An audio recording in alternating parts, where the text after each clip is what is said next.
Welcome again sa ating programang Mata o Malayang Talakayan. Brother Paul, nasaan nga tayo? Parang limot ko kung nasaan na tayo.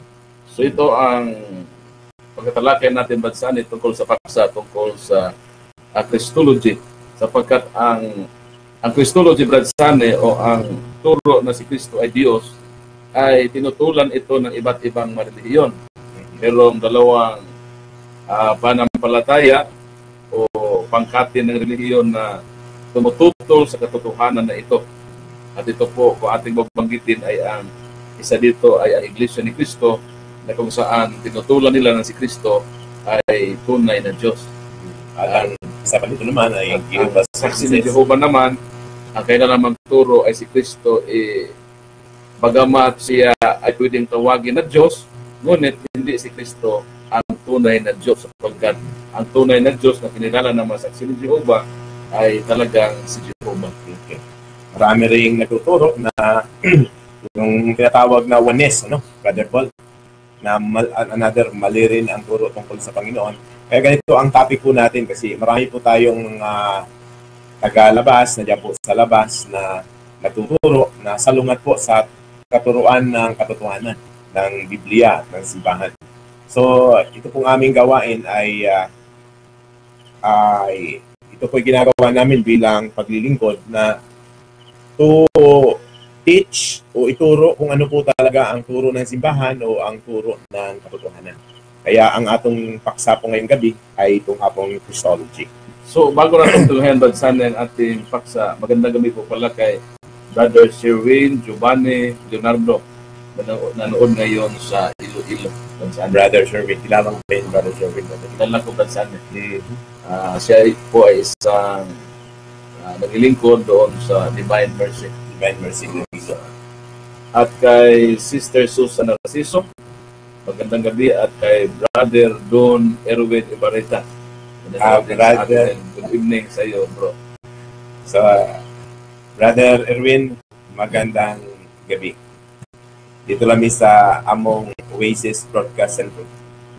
Ang isa sa mga tinututulan, Bradsane, sa ibang paniniwala gaya ng Iglesia ni Cristo, kung bakit hindi nila tanggap na si Kristo ay Diyos, sapagkat sang-ayon sa kanilang pasuko, Bradsane, ito ang isa sa mga argumento ng Iglesia ni Cristo.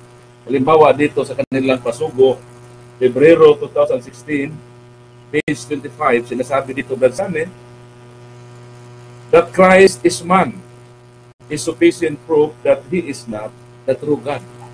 So, sang-ayon sa kanila, si Kristo ay tao.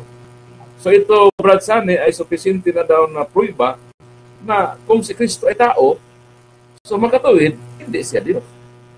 Sapagkat ang versikulo na kanilang ginagamit, Bradsane, dito sa kanilang pasugo, ang kanilang versikulo na ginagamit ay itong Ezekiel 28:1 at 2 at Hosea Kabanata 11 talata 9. Ano kayo nakalagay sa mga talatang yan, brother? Na sinasabi dito sa Hosea 11:9, I am God and not man. So sabi ng Diyos, siya daw ay Diyos at hindi tao. Kaya kung si Kristo daw ay tao, hindi siya Diyos. Sapagkat ang Diyos ay hindi naman tao. At inamin naman ni Kristo, Bradsane, doon sa Juan 8:40, na siya po ay tao na nagsasabi ng katotohanan.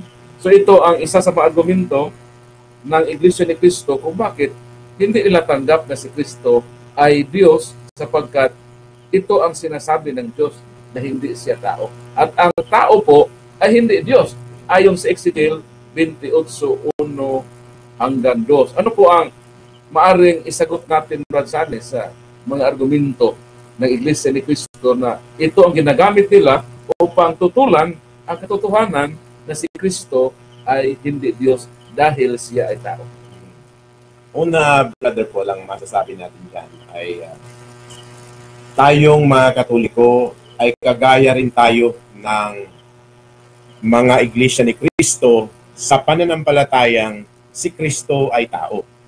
Along that line, parehas lang po ang turo nila at sa atin. Sapagkat tayo ng mga Katoliko ay hindi tayo nagdi-deny at hindi tayo nagtuturo na si Kristo ay hindi tao.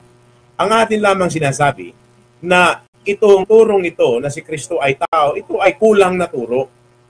Ibig sabihin, kung ito lang ang turo tungkol kay Kristo sa iyang pagkapersona, ito po'y kulang. At anumang kulang o half-truth ay mahuhulog yan sa kasinungalingan kasi kahit nagsasabi ka ng totoo, kung hindi naman buong katotohanan ng sinasabi mo, mahuhulog pa rin yan sa pagsisinungaling. So, Brother Paul, dahil ito ay gaya ng inamin ko na tayong Katoliko naniniwala, pero ano ba talaga ang paniniwala o pananampalataya ng simbahang Katoliko tungkol kay Kristo? So, ibig sabihin, Brad Sunny, doon sa punto na si Kristo ay tao, Nagkakaisa lang. nagkakaisa tayo. Nagkakaisa tayo. Sapagkat Wala tayo tayong pagdidibatihan ka. Naniwala na si Kristo ay tao. So sa bandang si Kristo ay tao, hindi po yon dapat pagdidibatihan ng Katoliko At ng Iglesia ni Iglesia. Kristo. So saang banda maaring masasabi natin, Brad Sunny, na mayroong pagtutunggali sa paniniwala dahil sa nagkasalungat ng mga paniniwala? Ang simbahang Katoliko at ang Biblia ay nagkakaisa sa pagtuturo na si Kristo ay hindi lang siya tao. Kung hindi, si Kristo, bago pa siya naging tao, ay meron na siyang yung termino ng mga theologo, brother, na tinatawag na pre-existence. No? Ang ibig sabihin, bago pa siya isinilang ng kanyang pagiging tao, meron na siyang tinatawag na pre-existence. At ang kanyang pre-existence na yon ay bilang Diyos. Siguro para sa maintindihan ng ating mga tagapakinig, ano itong tinatawag na pre-existence, ito po yung katayuan o kalagayan ng Panginoong Kristo nung hindi pa po siya isinilang o naging tao.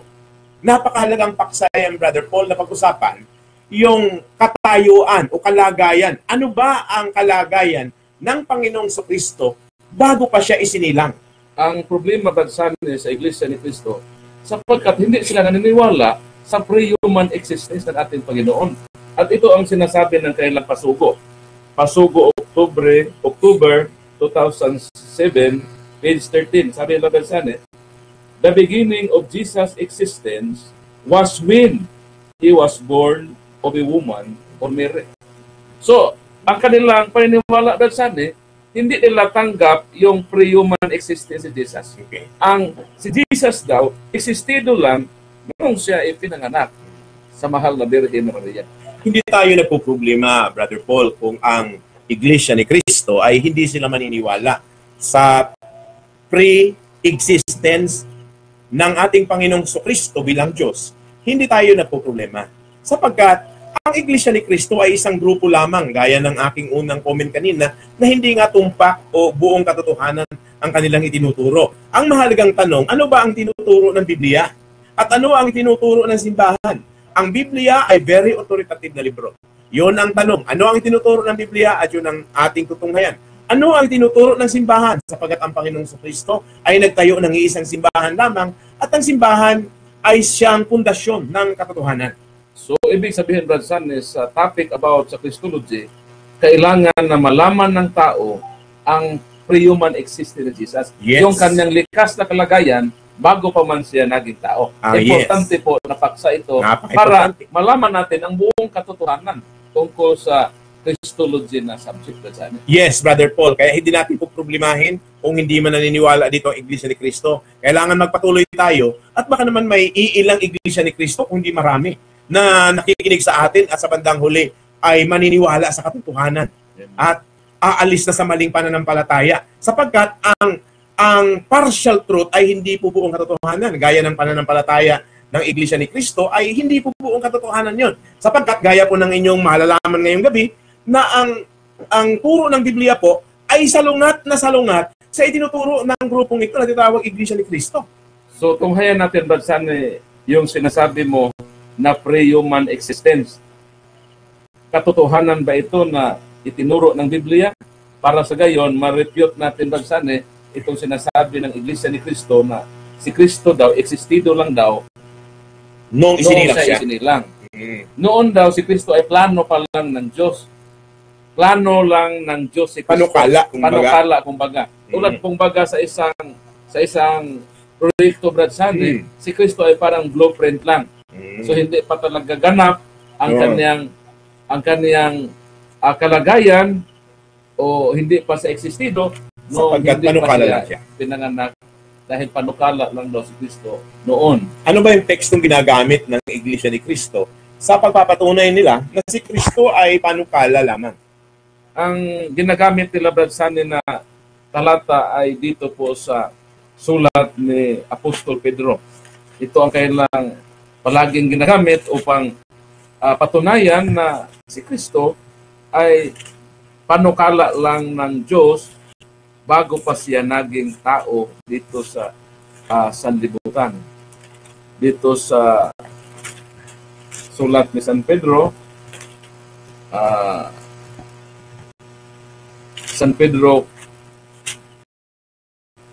Kabanata 1, talata 18 hanggang 20, Brad Sandy. Pwedeng basahin mo doon sa iyong Biblia. Now, mas maganda basahin mo, Brother, po kay Tagalog yan eh, di ba? Bisaya ba yun na Tagalog? Tagalog po. Basahin nila, English ng akin, Brother. Mas mahirap to. Dito sa unang sulat ni Pedro, Kabanata 1, talata 19 hanggang 20, ito po ang ating mababasa. Kundi ng halagang dugo gaya ng sa kordero, walang kapintasan at walang dungis, sa makatuwid bagay ang dugo ni Kristo, na nakilala nga ng una bago itinatag ang sanlibutan, ngunit inihayag sa mahuling araw dahil sa inyo. So, paano naman napapatunayan? Halimbawa, Brother Paul, ng bersikulong ito na si Kristo ay isang panukala lang. Dahil si Kristo daw, Brad Sandy, noong itinatag ng Diyos ang sanlibutan, nasa isip na siya ng Diyos. Nakalagay ba yan dito na nasa isip at siya ng Diyos? At dito lang sa huling araw, na ihayag si Kristo. Ibig sabihin, dito lang sa huling araw, naging ganap yung panukala ng Diyos na si Kristo na nasa isip na ng Diyos ay naging existido bilang tao. So, pero hindi nakalagay sa tekstong ito na si Jesus o ang Panginoong Kristo, bago pa siya isinilang, siya isang panukala. Nagsimula ka magbasa sa verse 19, Brother Paul, hindi ba? O sa verse 18? 19 hanggang 20. Now, basahin ko sa wikang Ingles, ha? But with the precious blood. Precious blood pinag-uusapan eh. Precious blood of Christ. A lamb without blemish. Si Kristo daw ay lamb without blemish. And or defect. So, wala sinasabi ang tekstong ito. Now, sa verse 20 naman ang sinasabi, He was chosen. Ang sinasabi sa verse 20, na ang Panginoong Kristo ay pinili ng Diyos. Kailan po siya pinili? Before the creation of the world. Pinili po ba siya maging ano?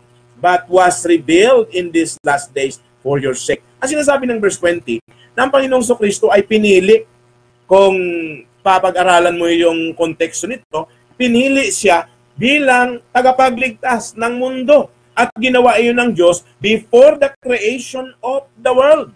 At ito ay inihayag ng Diyos, yung pagpipili sa Kanya ng Diyos before the creation of the world, inihahayag ng Diyos ngayong huling araw. Walang sinasabi ang tekstong ito tungkol na siya isang panukala ng Diyos. Ang sinasabi ng tekstong ito, na siya ay pinili ng Diyos before the creation of the world. So, tunghayan po natin ang napakaklarong teksto na si Kristo po ay hindi panukala ng Diyos. Gaya po na sinasabi sa chapter 17 ng John. Ano po nakalagay dito, chapter 17 ng John, verse 5. At sabi ng Panginoong Kristo, wikang English, New International Version po ang Biblia. And now, Father, glorify me in your presence with the glory I had with you before the creation of the world. Anong sabi ng Panginoong Kristo? Noong siya po'y nandito sa lupa, ano sinabi niya sa kanyang amahan? Sinabi niya sa amahan, Father, glorify me in your presence with the glory I had with you before the creation of the world. So ano ba sinasabi nito? Na si Kristo'y kasama ng Diyos Ama bago pa man lalangin ang mundo. O, ano kala ba yung kasama? O, mamaya-maya matutunghayin nyo ang marami pang bersikulo na ito nga ang tinuturo ng Iglesia ni Cristo. Hindi nga po ito totoo. Na si Kristo ay isang panukala. Mayroon nga pong tinatawag na pre-existence. Siguro, magtatanong sila, nasaan ba yung salitang pre-existence? Oh. So ibig sabihin, Bansan, yung sitas na kung saan palaging ginagamit ng Iglesia ni Cristo upang patunayan na si Kristo ay panukala ng Diyos, hindi pala, Bansan, isang matibay na katibayan na ating pwedeng gamitin na si Kristo ay panukala lang. Yes. Hindi yun. Hindi malinaw. Hindi malinaw. Gaya ng halimbawa ito, Brother Paul, ito ay sitas din na ginagamit ng Iglesia ni Cristo para patunayan na si Kristo nga ay isang panukala lamang. Yung nakasulat po sa San Juan, John chapter 1 verse 1. Ang nakasulat po sa verse na ito ay ganito po sa wikang Ingles. In the beginning was the Word, and the Word was with God, and the Word was God. Ang binabasa po dito ng Iglesia ni Cristo ay Tagalog na Biblia. Alam niyo po, ang salita po ditong word ay sa Tagalog ay salita. Now, sinasabi po nila na si Kristo daw po ay isang salita. Ibig sabihin, kung siya ay salita, hindi pa siya persona. Salita lang eh. Oh. Yung sitas na binanggit mo, Brad-San, no, sa Juan 1:1, sinabi ng pasugo ng Iglesia ni Cristo, Brad-San, ito ang nakasulat dito sa February natin ang February 2008, page 4. The term word in John 1:1, 14 is not Christ himself, but the foreknowledge or plan of God concerning Christ. So ito kailang turo, Brad-San, na yan na yung termino daw na word dyan sa Ulugos, dyan sa Juan 1:1, hindi po daw ito si Kristo. At sino daw? Halimbawa sa kanila, sino daw po ito? Yun daw ang plano ng Diyos tungkol kay Kristo. Plano ng Diyos tungkol kay Kristo. At hindi si Kristo. Hindi daw si Kristo. At napakalinaw na mali ang katuruan na yun. Kung babasahin po natin ang talatang 14, ganito po ang nakalagay, Brother Paul.